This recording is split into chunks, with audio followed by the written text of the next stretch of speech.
All right, everyone. So I have been scrolling here on Amazon for, I don't know why it says F450. I have an F350, but I've been scrolling through Amazon for cold air intakes because I want to put a cold air intake on my truck. Now I figured, why the heck not do an Amazon cold air intake challenge? Now, as you guys can see here, like just looking at this, I can buy a K&N one for $400. And then obviously there's like these cheaper ones that are $43, $52. And then the rough country one is $129. Now, you know, I kind of looked at all of them, and as you guys can see here by this rough country one, it is basically the exact same thing as the other one, which is this one right here. It's like $52. It's basically the exact same thing, except that it doesn't have the like box around it. So I said, screw it, and I'll show you guys exactly what I ordered, and I'll leave a link down in the description for exactly what I ordered. I bought a pregnancy ball and a couple other things because my wife's pregnant.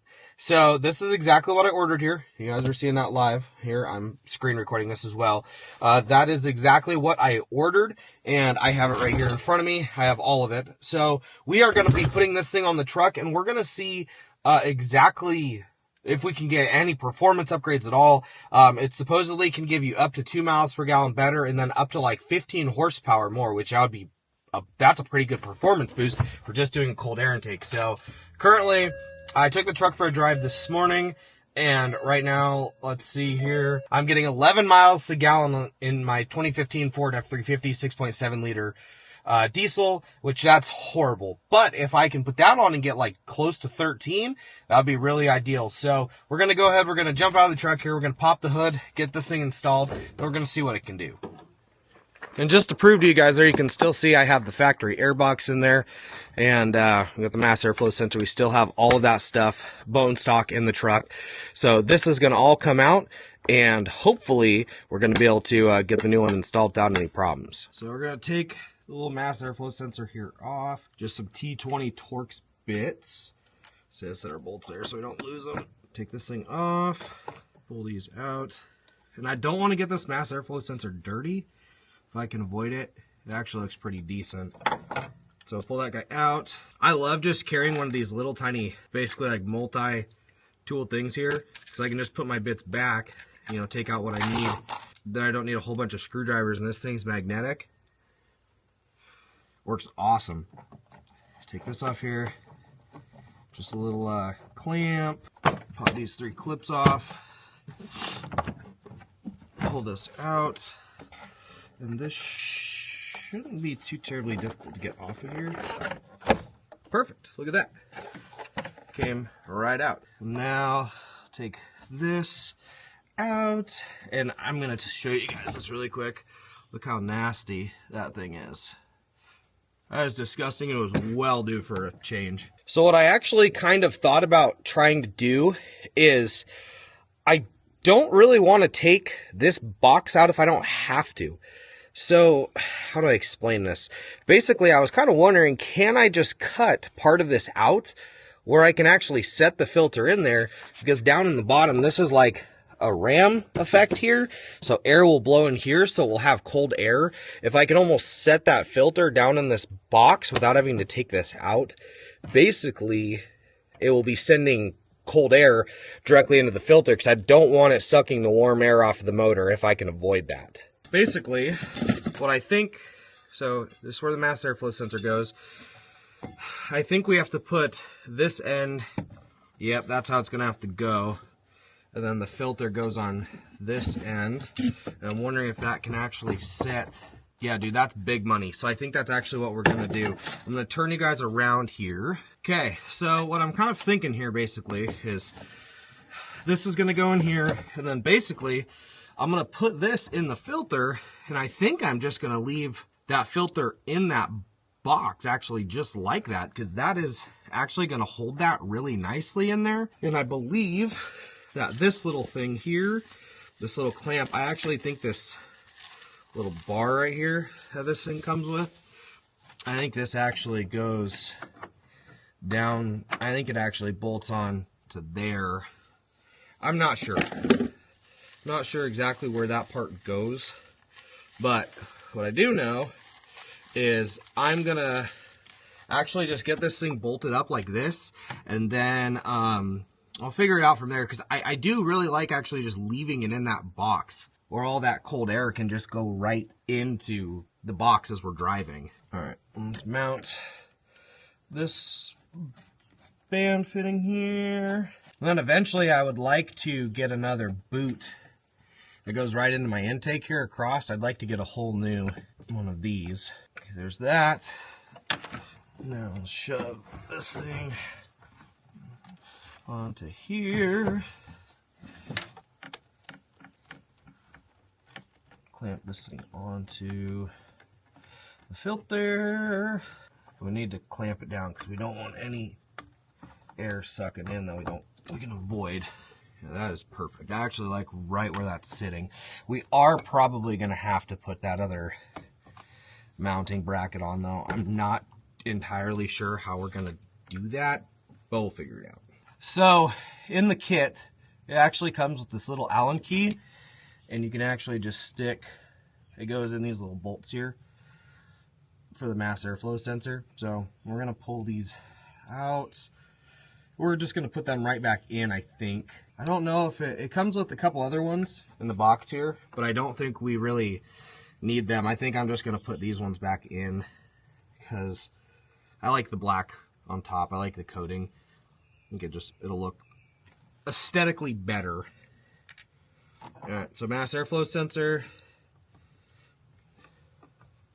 slides right in just like that. Perfect. And then you put these guys back in, do that one, then tighten this one down, and then we're pretty much installed. I'm gonna figure out if I can put that mounting bracket on it somewhere, because it would be ideal to be able to put it on there, but that is on. I mean, it's nice and tight. It's not gonna go nowhere, but I wouldn't mind trying to be able to put the bracket that actually bolts to there. I would like to try to figure out if I can put that somewhere so that it can have an additional mount, but I'm gonna figure out exactly where that goes. All right, so I got the cold air intake installed, and it actually looks pretty good. I'm not gonna lie. I decided to stick away from putting that mounting bracket on. If for some reason the truck it starts to move, I can put that mounting bracket on, but I mean, it's in there. And like I said, I think, because if you think about it, like the rough country ones, the K&N ones, they all have that box, right? That heat shield, because you don't want to be sucking the hot air in from your motor. So I figured actually just setting this into the old, like where the old intake was, it would force cold air up right into the filter going into the motor. That's the logic behind it. And for like whatever I paid for it, $45 or whatever, and just setting it in the old box, I mean, you never see it. I'm not building a show truck. So if it can do the exact same thing, I'm not really going to complain. So we're going to take this thing. I'm going to actually go for a really long drive. I'm going to go get some diesel, and we're going to go for a really long drive. We're just going to drive all the way to Wesley's house. It's about, I think it's 22 miles away. So I'm going to go drive there, and we're going to see if the fuel economy goes up from what it was. And I hope it does, because I'd like to be able to save you guys some money if you're watching this video and you're like, man, I really would like to put not a super expensive intake on my truck and just go with, the more budget one. We're going to see if it's worth it. So stay tuned. We're going to go for a drive, and I'll update you guys on the fuel economy once we get to his house. So I've actually been driving the truck for about 10 miles. And once I actually get on a straight road, I can visibly see the line where the where it's at 11 miles. I can visibly see the green, what I'm actually actively getting. It is well up over, right now I am accelerating around corners, and I'm getting almost 11 miles a gallon. It just shifted, and right now I'm getting 12, 13, 13. All right, we're cruising 45 miles an hour, and we're getting about 13 miles a gallon. And also, when I actually got on it, I could visibly notice the power difference. Normally I was running about 37-ish pounds of boost, and when I would actually get on it, my boost gauge was pegged all the way at 40. So I know that just changing that intake has actually changed a lot. to be honest with you. So once we get to Wesley's house here, we'll get a final update. Also, one thing, make sure when you freaking own a diesel and you go get diesel, you check, because my truck has a 20-gallon fuel tank on it. And my fuel light was on. I had 35 miles to empty, like right when I got there, okay? So that should mean that if I'm getting 11 miles a gallon, that should mean I had 3 gallons of fuel. So filling my truck, I should only take 17 gallons, okay? It took 22 freaking gallons. How is that even possible? I have a 20-gallon tank. How can it take 22 gallons? So the pump was definitely freaking broken. So screw my local fuel station. I'm gonna go the other one, because I went inside and I was like, hey, you might just get those rechecked again. And the dude just glared at me. I was like, no, they're right. I was like, I'm not trying to be a dick. I wasn't even trying to, I didn't try to ask for money back or anything. I was just like, dude, I put $80 worth of fuel in my truck and it gave me more fuel than my tank can physically hold. So that doesn't make a whole lot of sense, but whatever. I was like, I don't really care. Not gonna let it ruin my day. Just giving a shout out to you guys to try to make sure if you get a diesel, you always check that. So yeah, we'll see you guys at Wesley's house, and we'll give you a final update on if the Amazon intake is worth it. So I actually drove the truck for right around, that, it was like 20-something miles there, 20-something miles home. But we actually just drove the truck all the way down to Dunefest on the Oregon coast, which that was like an 80-mile drive with a toy hauler behind it. It was getting 12 miles to the gallon, and when I drove it, I was getting 13.2. The truck does have a little bit more power. Every time when I romp it to the floor, it actually rolls a lot more cold because it is sucking in a lot more air. The truck is running a heck of a lot better. I will say, the filter and everything, you kind of get what you pay for. I mean, the intake tube itself, definitely worth it because you can't really go too wrong with that. The filter wasn't too bad, but in the future, if I ever want to replace it with a K&N or something else, it's very easy to do that. So yeah, I am currently cruising now down to the coast to go meet up with Wesley. We're going to the Oregon Dunefest 2024. So hopefully you guys like this episode. If you do want to come back and see any other how-tos or anything like that, we post them on the channel every once in a while.